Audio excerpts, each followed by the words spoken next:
The federal government's refusing to grant visas to the Pakistani family of a seriously ill boy in Adelaide, saying they're concerned the family won't return home.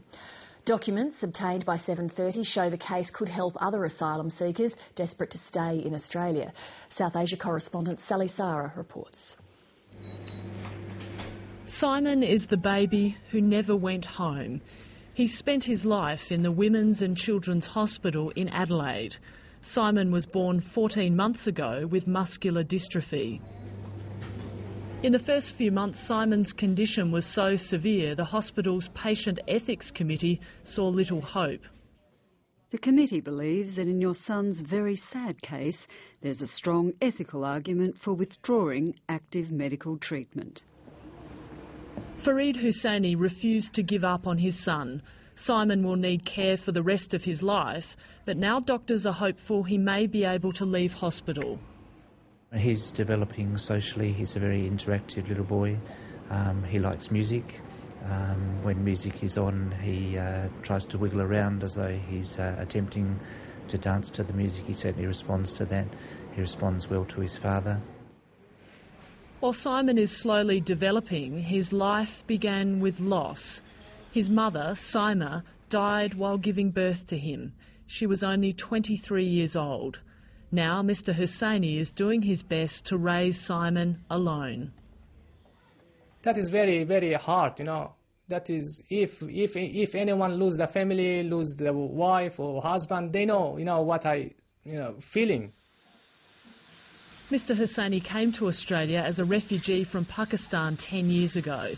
He's made his life in Adelaide and become an Australian citizen. But the loss of his wife has left emptiness. You lost yourself and you don't know what way you go to, that's good or bad, and it's very hard. Sima Gul was a young bride who came to Australia to start a new life with Fareed Husseini. Back in the Pakistani city of Quetta, her mother is immobilised by grief. She spends hours sitting on the kitchen floor. At the moment I heard that she had died, I didn't know where I was. The sky and earth fell on me. I was totally shocked, and it was almost unbelievable that I was not believing that my sister is dead. Sima Gul's family wants to go to Australia to find out why she died and to see baby Simon, who is unable to travel to them. And now his baby is alone in the hospital, and we want to see him because he is ill. He needs us and we need him. Simon's grandmother and uncle applied for visas to visit Australia in November last year, but they were rejected by the Department of Immigration. I was totally surprised at why they reject our visa, and I was so my heart becomes so bad because they reject our visa. Documents obtained by 7:30 show the department was concerned Simon's relatives would try to stay on in Australia. Whilst I note there is a compassionate reason for your intended journey, the factors below lead me to doubt your incentive to return to Pakistan after your intended visit.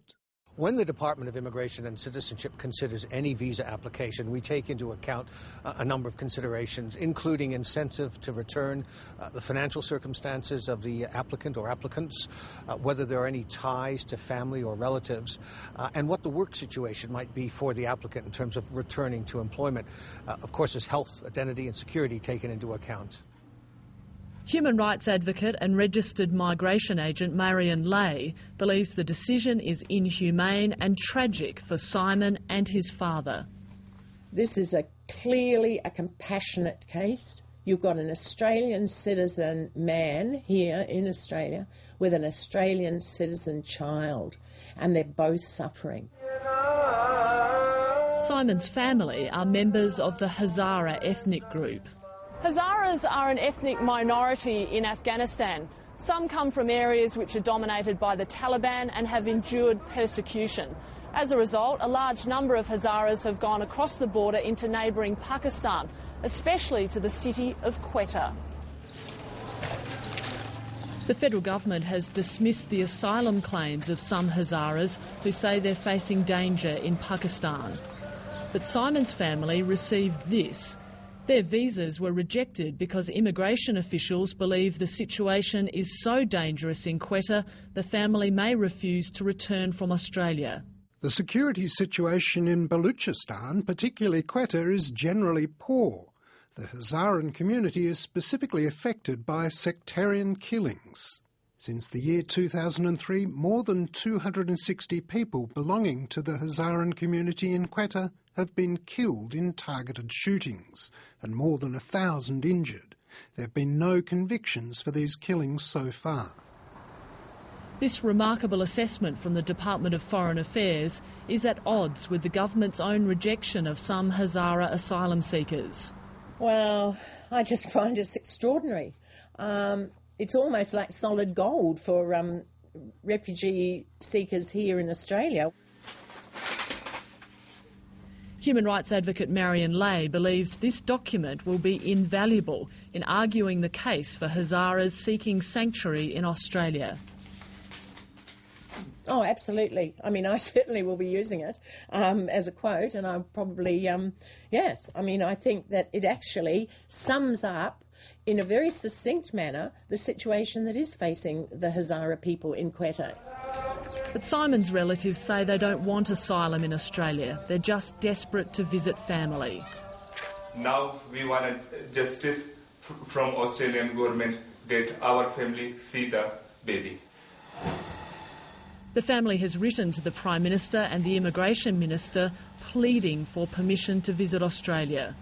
They've been invited to reapply for visas, but cautioned that the decision may not be any different. This is not a visa application that has been rejected that can be appealed, so there'll be no reconsideration. These home videos have become a lifeline for the family separated between Adelaide and Quetta. But Simon's grandmother still dreams that one day she will come to Australia and finally hold her grandson. I will hug him. What else can I do? I will hug him and I will cry, because now he is the only flower from my daughter. Sally Sarah reporting.